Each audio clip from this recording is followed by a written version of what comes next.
सिर्फ 2 बार cease fire हुआ है इस जम्मू कश्मीर के अंदर। पहली दफा अटल बिहारी वाजपेयी ने किया था, दूसरी बार प्रधानमंत्री मोदी जी ने किया था। 60,000 आज जाते थे सऊदी अरब के हज करने के लिए वहाँ पर, लेकिन आज 2.5 लाख लोग जाते हैं। अस्सलामुअलैकुम, मैं हूं आपका मेज़बान मोहम्मद कासिम और इस्तकबाल करता हूं आपका टाइम्स ऑफ पुंछ में। सामीन, आज हम पुंछ में पहुंचे हैं, हमारे साथ मौजूद हैं बीजेपी के स्टेट स्पोक पर्सन।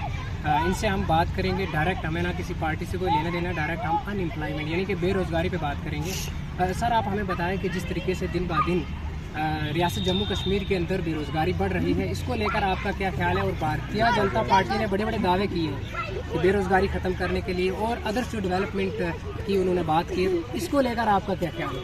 जहाँ तक डेवलपमेंट की आपने बात की, IIM जम्मू के अंदर आया, IIT जम्मू के अंदर आया, एम्स जम्मू के अंदर आया, रिंग रोड जम्मू के अंदर आए। मतलब IIM और IIT, मैं समझता हूँ जो हमारे पढ़ने वाले बच्चे हैं, पहले अहमदाबाद, दिल्ली, बेंगलोर कहीं जाते थे, आज सारा कुछ फैसिलिटी हमें जम्मू के अंदर आ गई है। ये पहली सिटी होगी जम्मू के अंदर जिसमें IIM भी है और IIT भी है। ये इसको मामूली मत समझे कि ये छोटी चीज़ है। हमारा मॉडर्नाइजेशन ऑफ एयरपोर्ट हो गया, नाइट लैंडिंग भी शुरू हो गई है, रेलवे स्टेशन बड़ा बढ़ रहा है, बड़ा उसको बड़ा किया जा रहा है ताकि और हो सके। जम्मू से कश्मीर रेल शुरू होने जा रही है, कितने बड़े टनल बन गए हैं। जहाँ जो हमारा जम्मू पुंछ नेशनल हाईवे है, इस पर 4 टनल बनने जा रहे हैं। जो हमारा उड़ी वाला जो हमारी रोड है, ये वाली मुगो रोड है, ये 9 महीने रोड चलती है, 3 महीने बंद रहती है। अब ऑल वेदर रोड चलेगी, 12 महीने इसका टनल आ गया। यहाँ से उड़ी के लिए टनल अप्रूव हो गया, इसका भी काम शुरू होने वाला है। हम यहाँ से भी श्रीनगर जा सकते हैं, यहाँ से भी श्रीनगर जाते हैं। ये तो है डेवलपमेंट की बात। मैं आपको छोटी सी बता रहा, जम्मू कश्मीर के अंदर हमारे जो नौजवान हैं, इनके साथ इतनी नाइंसाफ़ी, इतनी बेकदरी की गई है।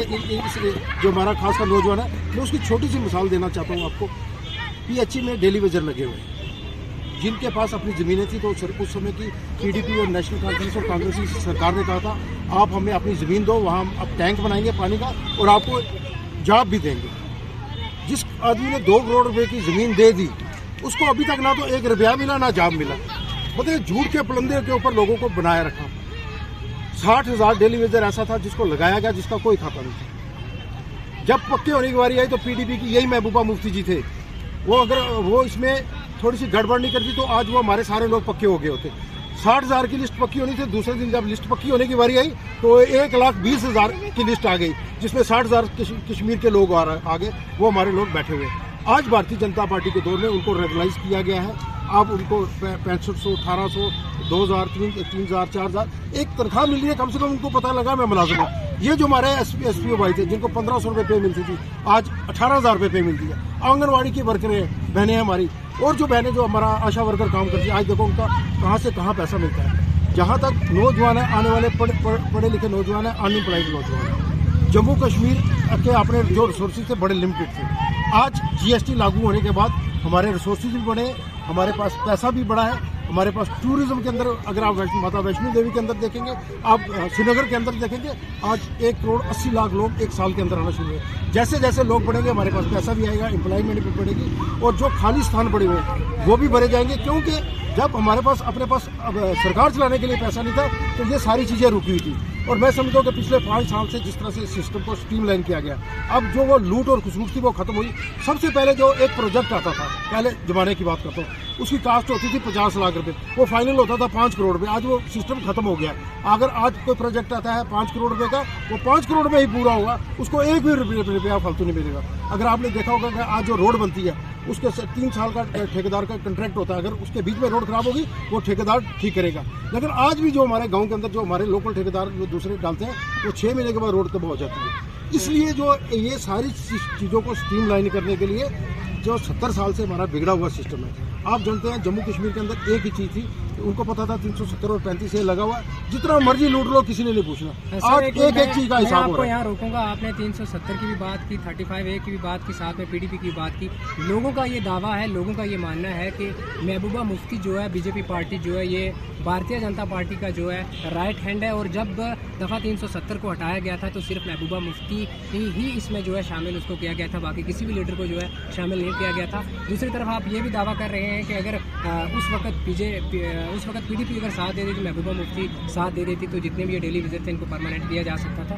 तो मतलब ये जो लोगों का नज़रियात है, इसको लेकर आपका क्या है कि क्या सच में PDP जो है भारतीय जनता पार्टी को फुल सपोर्ट करती है? बिल्कुल। या फिर उनके साथ जो गेम खेला गया हो सकता है ये भी हो सकता देखिए जब 170 और 35 से टूटा तो यहाँ गोरा रूल लगा हुआ है। है। जी बिल्कुल। आपको अगर पता होगा 5 अगस्त को टूटा, 4 अगस्त को फारूक अब्दुल्ला और उमर अब्दुल्ला दिल्ली में प्रधानमंत्री जी के पास। जी बिल्कुल। ये तो सब जग जाहिर है, सबने देखा हुआ है, जी बिल्कुल। इसमें कोई झूठी बात नहीं है। फिर मैं आपको एक बात कहता हूँ कि ये बोलते थे आग लग जाएगी, यहाँ झंडा उठाने वाला नहीं मिलेगा। आज हर घर में तिरंगा लगा हुआ है। ये जब लोगों को उकसा रहे थे तो उसके बाद इनको संघर्ष करना चाहिए था, तब एक भी आदमी मैदान में नहीं उतरा। आज कहते हैं वापस लाएंगे, कोई वापस नहीं ला सकता, ये झूठ बोलते हैं। मैं आपको तो बताता हूँ, अगर मिलिटेंसी आई तो इन लोगों की देन थी। अगर कोई यहाँ पर खराबी हुई तो इन लोगों ने सिर्फ अपने स्वार्थ के लिए, अपनी सियासत को बचाने के लिए, अपने खानदान को बचाने के लिए इन्होंने हर बार लोगों को बेचा है और लोगों का सौदा किया है। अगर आप देख लो ना, मैं इनसे ही पूछता, जिन्होंने 70 साल राज किया है तो इतनी अनएम्प्लॉयड क्यों है? हमारे रास्ते नहीं बने, हमारी नालियाँ नहीं बनी, हमारी गलियाँ नहीं बनी। ये 70 साल का कसूर है या बीजेपी के 10 साल का कसूर है? बीजेपी के राज में आप गाँव के अंदर चले जाओ, जहाँ मर्जी चले जाओ। अटल बिहारी वाजपेयी की देन है, हैंडपंप हमने लगाए, BPL APL अंत्योदया हमने बनाया, ये रास्ते हमने खोले पाकिस्तान वाले। यहाँ अमन और चैन अगर लाया तो भारतीय जनता पार्टी ने लगाया। सिर्फ 2 बार सीज फायर हुआ है इस जम्मू कश्मीर के अंदर। पहली दफा अटल बिहारी वाजपेयी ने किया था, दूसरी बार प्रधानमंत्री मोदी जी ने किया था। ये लोग कहते हैं ना कि भारतीय जनता पार्टी फिरका प्रस्त है। आप इनसे एक ही सवाल पूछो, 60 साल के अंदर हमारे 60,000 हज जाते थे सऊदी अरब के हज करने के लिए वहाँ पर, लेकिन आज 2.5 लाख लोग जाते हैं। वो किसकी बदौलत है? नरेंद्र मोदी जी की बदौलत है। किसी भी एक व्यक्ति ने वहाँ पर आवाज उठाई और किसी में ज़्यादा लोगों को नहीं मिला। सिर्फ प्रधानमंत्री मोदी जी के कहने पर 2.5 लाख लोग वहाँ पर जा रहे हैं। हम सिर्फ इस पर विश्वास नहीं रखते जात और पात के। हम चाहते हैं जहाँ सब लोग बराबर रहें। एक आखिरी सवाल है, अब जो इलेक्शन होने जा रहा है काफ़ी अर्सा बाद, तो इसको लेकर आप देखो बीजेपी का कोई अभी जो मैंडेट है वो नहीं मिला, लेकिन इसको आप कैसा देखना चाहते हैं कि अगर जो भी जीत के जाएगा तो क्या डेवलपमेंट, क्या एक्सपेक्टेशन आप कर रहे हैं कि अगर जीत कर जाएगा पार्लियामेंट के अंदर तो क्या बदलाव चाहते हैं? देखिए, ये जो चुनाव होने जा रहा है पार्लियामेंट का 2024 का, जिसका रिजल्ट आप बच्चे से पूछोगे क्या, वो कहता है भारतीय जनता पार्टी जीत गई और प्रधानमंत्री नरेंद्र मोदी जी तीसरी बार करेंगे। हमारा जो एक नारा है 400 पार, मैं आपको दावे के साथ कहता हूँ जो प्रधानमंत्री जी ने कहा लोग उसको फुलफिल करेंगे। 370 सीटें भारतीय जनता पार्टी की आएंगी और NDA को मिलाकर 400 पार करेंगे। भारतीय जनता पार्टी 543 सीटों में से 400 कुछ सीटों पर खुद लड़ रही है और बाकी अलायंस के अंदर लड़ रही है। देखिए, भारतीय जनता पार्टी ने जब पहाड़ियों को ST स्टेटस दिया, पहाड़ी का एक बच्चा वोट भारतीय जनता पार्टी को देने के लिए तैयार था। 5 लाख पहाड़ियों का वोट है यहाँ पर, वो भारतीय जनता पार्टी को मिल रहा है। लेकिन हमारे प्रधानमंत्री जी की एक सोच थी कि जो एक फ़र्क किया जाता था जम्मू और कश्मीर के अंदर, उस फ़र्क को हमने दूर किया और हमने सहयोगी अपनी पार्टी के कैंडिडेट जफर मनाज जी को सपोर्ट कर रही है भारतीय जनता पार्टी, जिनका चुनाव निशान बैट है। क्या फ़र्क आया जम्मू कश्मीर के अंदर? 35 और 370 टूटने के बाद पहली दफ़ा 6 लाख वोट पड़ा श्रीनगर की सीट के ऊपर और 38% पोलिंग हुई। 38 साल का रिकॉर्ड टूटा है। और मैं आपको दावे के साथ कहता हूँ जो रजौरी पुंछ और अनंतनाग सीट है, यहाँ पर कम से कम 70% 75% वोट पड़ने वाला है। आप देखेंगे 25 को लोगों के अंदर इतना जोश है वोट डालने के लिए। लोग सारी बातें भूलकर डेवलपमेंट के ओर कोई भी चुना जाए वो बात नहीं है, लेकिन डेमोक्रेसी की और हिंदुस्तान की जमहूरियत की जीत होगी। मैं ये दावे के साथ कहना चाहता हूँ। आखिरी बात मैं ये कहना चाहता हूँ कि इस बार ये जो चुनाव है ये